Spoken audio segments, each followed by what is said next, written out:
guys, gimana kabar? Mantap? Good kalau semuanya mantap. Jadi, di video ini saya ingin menyampaikan beberapa hal yang sangat penting terkait pernyataan seorang ustadz yang kalau ini bisa berlarut, bisa menimbulkan konflik, kan begitu, konflik antar umat beragama. Jadi, tonton video ini sampai habis biar tidak gagal paham dan tidak timbul fitnah dan yang lainnya, karena ada pesan yang sangat penting sekali yang ingin saya sampaikan di video ini. Oke guys, tanpa banyak basa-basi, yuk kita lihat dulu apa perkataan Ustadz itu. Ya, lihat videonya di sini ya. Keras sekali Pak orang Batak itu, ya kan? Sering kali saya ajak berdialog, ya kan? Saya bilang, Pak, orang Islam itu jauh sekali perbedaannya dengan orang Kristen. Simple saja.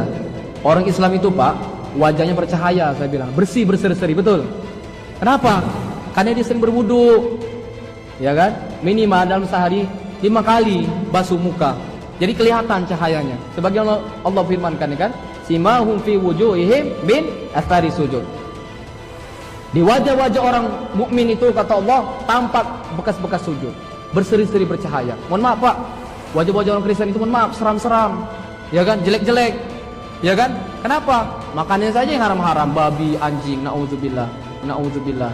Mohon maaf, Pak, seperti wajah Bapak, saya lihat seram, takut, saya pun takut melihatnya. Saya bilang sama ibu-ibu orang Islam, Bu, kalau ingin membandingkan antara Kristen dan Islam itu, bandingkan saja mukanya. Enggak percaya, nanti ke pasar, berdiri ibu-ibu, bandingkan dengan muka-muka inang-inang di sana, pasti beda, betul? Ya Pak ya? Beda. Dari wajah saja beda, ya kan? Orang Islam itu bersih, subuh-subuh sudah bangun kita segar, ya kan? Orang Kristen mana? Wah, nggak teratur hidupnya, luar biasa sekali. Makanya kita harus bersyukur, Bapak Ibu, ucapkan alhamdulillah. Saya bilang sama ibu-ibu orang Islam, Bu, kalau ingin membandingkan antara Kristen dan Islam itu, bandingkan saja mukanya. Enggak percaya, nanti ke pasar, berdiri ibu-ibu, bandingkan dengan muka-muka inang-inang di sana, pasti beda, betul? Ya Pak ya? Beda. Dari wajah saja beda, ya kan? Orang Islam itu bersih, subuh-subuh sudah bangun kita segar, ya kan? Orang Kristen mana? Wah, nggak teratur hidupnya, luar biasa sekali. Makanya kita harus bersyukur, Bapak Ibu, ucapkan alhamdulillah. Oke guys, sudah dilihat kan? Nah, kalau sudah lihat, bagus. Jadi, Ustadz Khalifah Sinaga ini mengatakan bahwa orang Kristen atau umat Kristen mukanya ya jelek atau seram-seram karena makan makanan yang haram seperti babi dan anjing, kan begitu. Nah begini ya, saya heran dan saya sungguh miris sekali melihat seorang pengajar agama atau seorang tokoh agama ketika dia berceramah atau berkhotbah atau sedang mengajarkan agamanya kepada saudara-saudara seimannya, itu membuat atau mempropaganda atau menjelek-jelekan agama lain, sehingga seolah-olah agama itu sepertinya jelek, agama lain itu sepertinya jelek sekali, kan begitu. Itu sangat disayangkan sekali.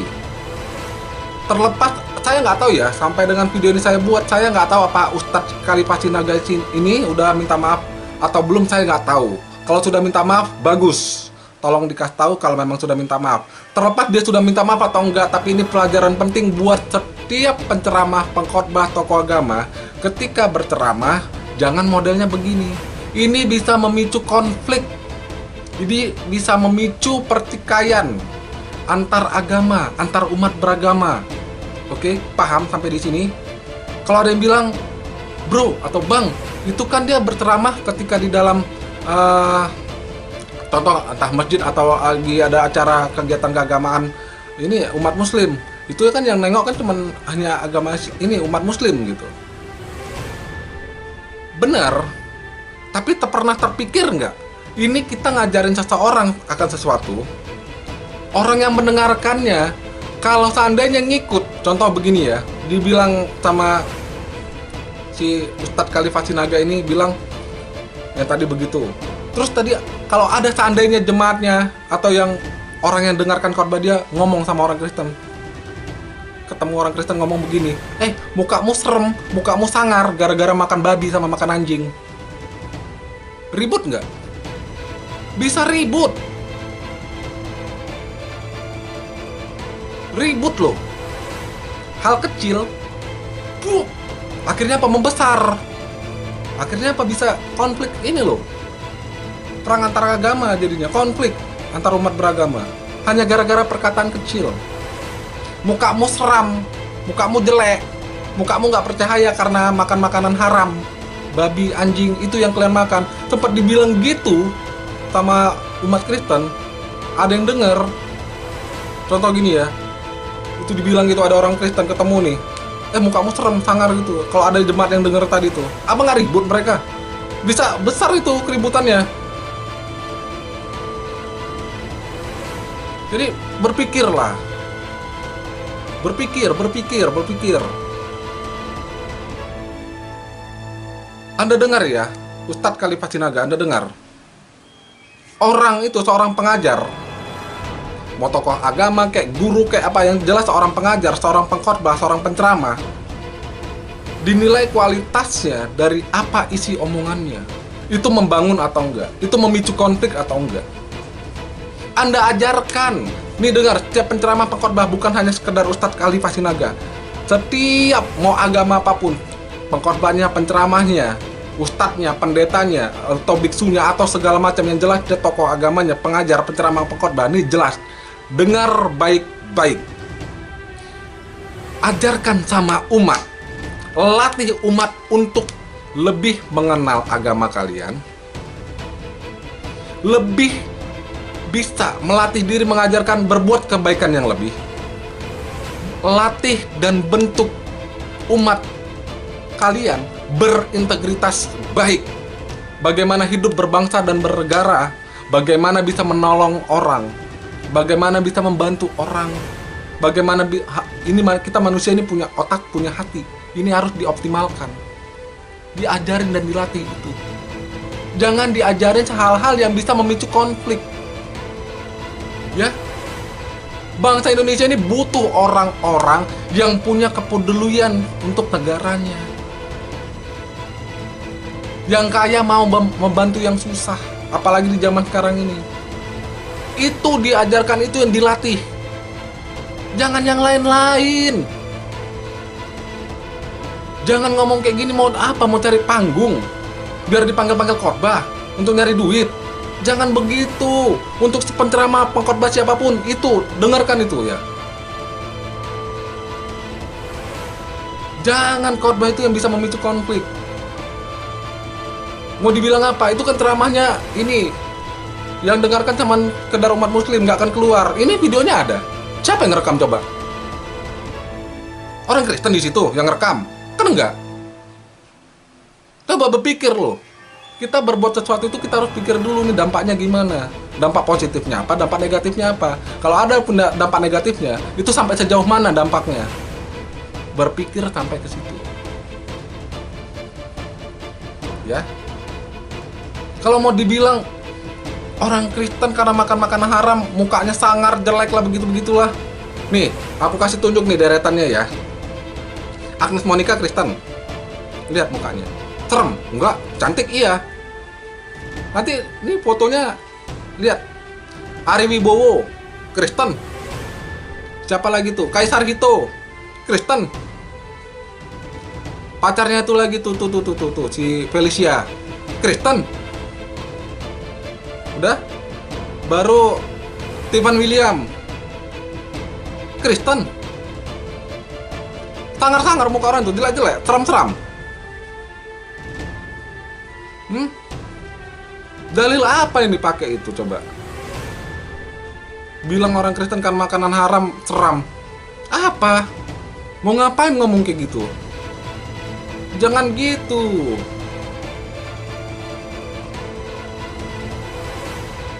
Dengar ya Ustadz Khalifah Sinaga, Anda mau mualaf, Anda mau percaya agama apapun, Anda mau mengimani apapun, itu terserah Anda. Itu hak pribadi Anda.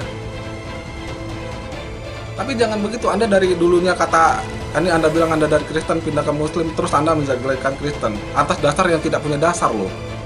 Orang Kristen mukanya seram-seram, jelek-jelek karena makan makanan haram. Itu tadi yang muka-muka yang tadi yang ditunjukin itu tadi seram rupanya, jelek. Hah? Ini ya hal yang harus diketahui ya.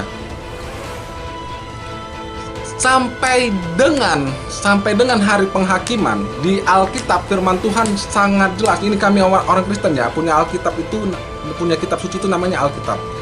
Sampai dengan nanti hari penghakiman, yang namanya babi itu tetap diharamkan, tidak pernah dibenarkan. Ya, tidak pernah dibenarkan.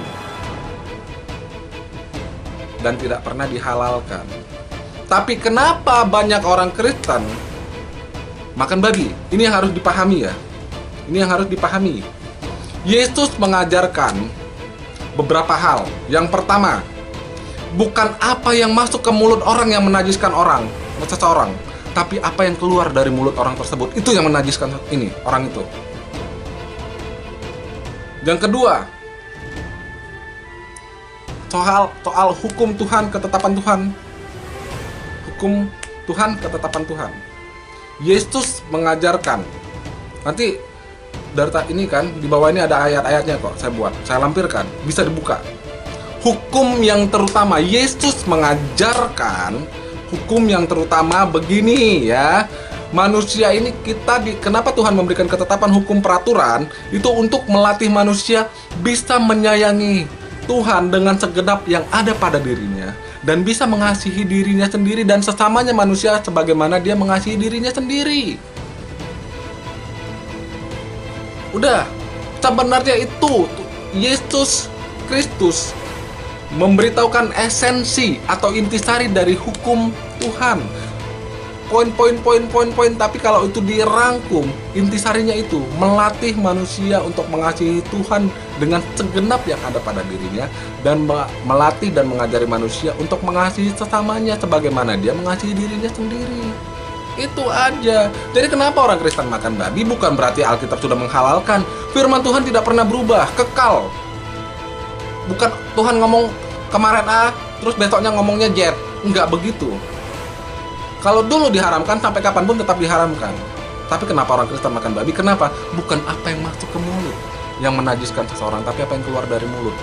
Tapi jelas, ini harus diingat ya. Setiap peraturan, ketetapan Tuhan punya konsekuensi. Mau itu konsekuensi baik maupun yang buruk. Kalau orang Kristen makan babi, kalau nanti mereka sadar kok kalau menerima efek buruk dari makan babi, ya itu resikonya. Tapi bukan gara-gara makan babi coy masuk neraka, itu konsep.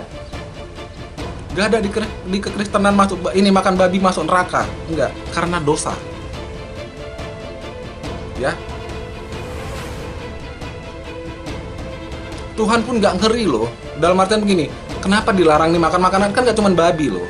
Ada beberapa tuh, kalau Alkitab ya, vers yang dari Perjanjian Lama itu dari zamannya Musa itu udah dikasih tahu semua. Makanan apa yang haram dan yang halal. Banyak, gak cuma babi. Ada yang makan ya sudah, kalau ada dampak, contoh kayak makan babi kena kolesterol, darah tinggi, ya harus terima ini resikonya, memang begitu resikonya. Ya kan? Ya harus terima.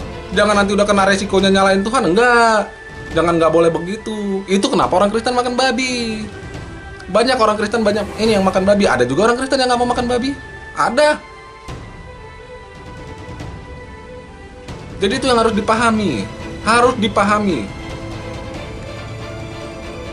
Bukan orang Kristen jadi pembangkang. Oh, ini orang Kristen membangkang terhadap kitabnya. Enggak. Kenapa? Bukan karena makan babi kok jadi masuk neraka. Dosa yang buat manusia masuk neraka. Karena itulah Yesus turun. Itu ya di kekristenan, Yesus turun, firman Tuhan menjadi manusia seutuhnya dan turun menebus dosa manusia. Jadi setiap orang yang percaya kepadanya tidak binasa melainkan beroleh hidup yang kekal, yaitu di surga. Yesus menjanjikan itu. Kenapa umat Kristen jadinya ya sudahlah, aku makan babi, gara-gara makan babi aku masuk neraka. Tapi kalau memang aku tiba-tiba kena dampak buruknya bagi kesehatanku, ya sudah, itu resikoku. Nah, begitulah kira-kira.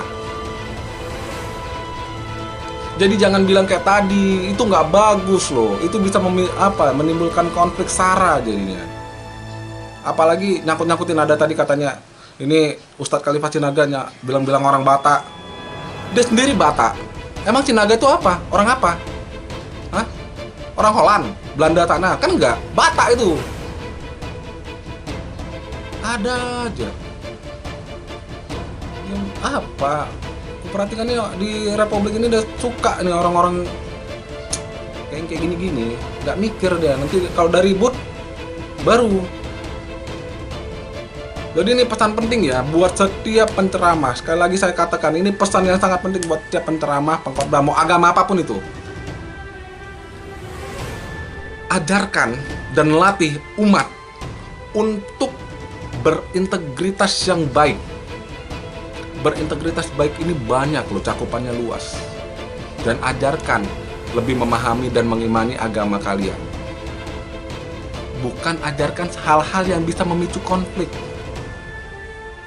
Karena di negara ini gak cuma satu agama. Ya, rakyat Indonesia gak cuma memeluk satu agama. Maksudnya artian gak cuma satu agama yang yang isinya orang Indonesia ini cuma satu agamanya aja yang ini, yang dipeluk di sini. Enggak. Ada orang Kristen, ada orang Muslim, ada Buddha, ada Hindu, ada Konghucu. Banyak loh. Jadi coba pikirkan baik-baik ya. Gak boleh begitu. Ini orang kalau nonton, orang kalau tersinggung bisa panjang urusannya. Apalagi kalau tempat dari jemaatnya itu yang ketemu orang Kristen, mukamu seram. Kayak tadi aku bilang mukamu seram karena makan ini haram, makan babi, makan anjing. Ya ampun, ribut, bener ribut, pasti ribut. Kalau orang Kristen tuh nggak terima, pasti ribut. Maksud kau apa katanya? Macam main, pak, akhirnya apa melebar. Walah. Janganlah, jangan khotbah yang begitu, jangan ajarkan yang begitu. Oke? Makanya perlu pemerintah ini sortir lah para penceramah pengkhotbah yang memang udah dinilai dia khotbahnya, ceramahnya bisa menimbulkan konflik atau memicu konflik. Perlu dibina, bukan dibinasakan ya, dibina. Kenapa? Kita kan sangat perlu sekali menjaga kondisivitas persatuan, kesatuan, kedamaian di negara ini. Apalagi di tengah wabah corona ini, orang makin sulit, tambah lagi ribut-ribut. Aduh, gak ada rezeki ntar. Serius. Orang ribut-ribut mana sih yang ada rezeki? Gak ada, jauh rezeki. Tapi kalau damai, rezeki itu deket. Ya, itu pegang prinsipnya. Orang kalau sering ribut, itu rezekinya jauh dari dia. Tapi kalau hidupnya damai-damai, rezeki itu dekat sama dia. Tapi tetap juga rezeki itu harus diusahakan, dikerjakan. Kalau nggak dikerjakan, ya duduk aja, tidur-tiduran aja nggak dapat duit juga. Kayak begitu. Jadi itulah pesan penting dari saya. Semoga kalian yang sudah menonton video ini dapat menyampaikan pesan-pesan penting ini, dapat mengaplikasikan dalam hidup kalian. Jadi kita ayo jaga sama-sama kerukunan umat beragama di negara ini. Ini negara kita tercinta, negara tempat kita berdiam, bertempat tinggal, mencari nafkah, dan hidup di negara ini seutuhnya. Kita yang jaga keamanannya, kebersihannya, dan segala halnya. Kenapa? Kalau ada sesuatu yang buruk atau yang gak baik, pasti nanti efeknya ke kita. Percayalah. Oke? Sama seperti gini. Ilustrasinya begini. Kalau kita masak pakai kuali, jangan kita kotori kuali kita. Nanti kita yang repot mau masak pakai apa. Bener nggak? Ya kan? Jangan dikotorin. Ya? Oke? Paham ya? Sampai sini paham ya ilustrasinya? Oke? Jadi yang setuju dengan video saya ini, ayo silakan share video saya ini. Dan yang belum subscribe channel YouTube ini. Jangan lupa tekan tombol loncengnya. Yuk, kita hidup jaga perdamaian, kita hidup saling rukun, dan kita hidup saling berdampingan, saling tolong-menolong untuk Indonesia yang jauh lebih baik. Oke, salam hormat dari saya. Yuk, Tuhan memberkati.